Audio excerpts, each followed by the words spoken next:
The concurrent and consecutive differentiation of omnipresent aspects of culture helps to establish their independent objectivity.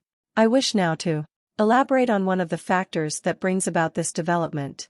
I refer to the multitude of styles that confronts us when we view the objects that surround us, from the construction of buildings to the format of books, from sculptures to gardens and furniture, with their juxtaposition of Renaissance and Japanese styles, Baroque and Empire, the style of the Pre-Raphaelites and realistic functionalism. This is the result of the enlargement of our historical knowledge, which in turn is associated with modern man's penchant for change mentioned earlier. All historical understanding requires a flexibility of the mind, a capacity to empathize with and reconstruct casts of mind altogether different from one's own. For all history, however much it may deal with the visible, has meaning and becomes intelligible only as the history of the basic interests, emotions and strivings that lie at its roots. Even historical materialism is nothing but a psychological hypothesis. In order to grasp the content of history, a plasticity and pliability of the perceiving mind, a sublimated liking for change is necessary. The historicizing preference of our century, its unique ability to reproduce and bring back to life the most remote entities, both in time as well as in space, is only the internal aspect of the general development of its adaptability and its wide-ranging mobility. This is the root of the bewildering plurality of styles that are absorbed, presented and appreciated by our culture. If every style is like a language unto itself, with specific sounds, inflections and syntax for expressing life, then as long as we know only a single style that forms our environment, we are not aware of style as an autonomous factor with an independent life. No one speaking his mother tongue naively senses the objective law-like regularities that he has to consult, like something outside of his own subjectivity, in order to borrow from them resources for expressing his feelings, resources that obey independent norms. Rather, what one wants to express and what one expresses are, in this case, one and the same, and we experience not only our mother tongue but language as such as an independent entity only if we come to know foreign languages. In the same way, people who know only one uniform style which permeates their whole life will perceive this style as being identical with its contents. Since everything they create or contemplate is naturally expressed in this style, there are no psychological grounds for distinguishing it from the material of the formative and contemplative process or for contrasting the style as a form independent of the self. Only where a variety of given styles exists will one detach itself from its content so that its independence and specific significance gives us the freedom to choose between the one or the other. Through the differentiation of styles, each individual style, and thus style in general, becomes something objective whose validity is independent of human subjects and their interests, activities, approval or disapproval. The fact that the entire visible environment of our cultural life has disintegrated into a plurality of styles dissolves that original relationship to style where subject and object are not yet separated. Instead, we are confronted with a world of expressive possibilities, each developed according to their own norms, with a host of forms within which to express life as a whole. Thus these forms on the one side, and our subjectivity on the other, are like two parties between whom a purely fortuitous relationship of contacts, harmonies and disharmonies prevails. Broadly speaking, this is the orbit in which the major process of objectification of modern culture is carried out through the division of labor and specialization in both its personal and objective sense. The total picture is composed of all these phenomena, in which the cultural content becomes an increasingly conscious objective mind in relation not only to recipients but also to producers.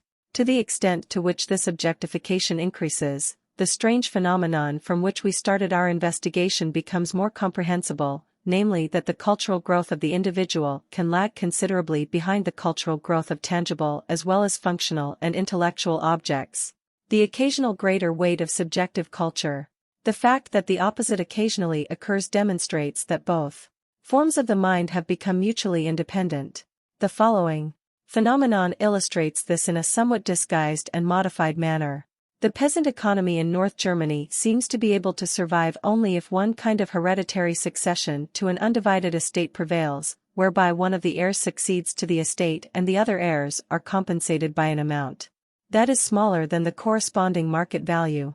If the property were to be appraised according to its market value, which is at present much higher than its value based on returns, then it would be burdened with mortgages to such an extent that only a much reduced and impoverished enterprise would be possible. Yet the modern individualistic sense of justice requires such a mechanical equality of rights in terms of money for all heirs and does not give to one single offspring any benefit, even though this is the precondition for an objectively viable enterprise. This procedure has undoubtedly often improved the cultural standards of particular individuals at the price of leaving behind the objective culture. Such a discrepancy is distinctly discernible in actual social institutions, whose evolution takes place at a more sluggish and conservative pace than does that of individuals. This is the case, for instance, where the relations of production, after having existed for a definite period, are outstripped by the forces of production which they themselves have developed, so that these forces are no longer permitted an adequate expression and utilization. These productive forces are to a large extent personal in nature. People's abilities and justified ambitions can no longer find a place in the objective forms of the enterprise. The necessary transformation occurs only when the pressing factors have become overwhelming. Up to that point, the objective organization of production lags behind the growth of individual economic energies. Many reasons for the women's movement may be explained by this process. The advances of modern industrial technology have transferred an extraordinarily large number of economic household activities previously incumbent upon women to outside the home, where they can be produced more cheaply and more expediently. Consequently, many middle-class women have thus lost the core of their activity without having it replaced by other activities and goals. The frequent dissatisfaction of modern women, the waste of their energies, which may bring about all kinds of disturbances and destruction, their partly sound, partly abnormal search to prove their worth outside the home, is all the result of the fact that technology with its objectivity has progressed more independently and more quickly than have the possibilities for human development. The widespread unsatisfactory character of modern marriages may be traced back to similar circumstances. The fixed forms and habits of married life that are imposed upon individuals run counter to the personal development of the partners, particularly to that of the wife, who may have completely outgrown them. Individuals are now said to be inclined towards a freedom, a mutual understanding, an equality of rights and training, for which traditional married life does not provide any scope. One might say that the objective spirit of marriage lags behind its subjective spiritual development.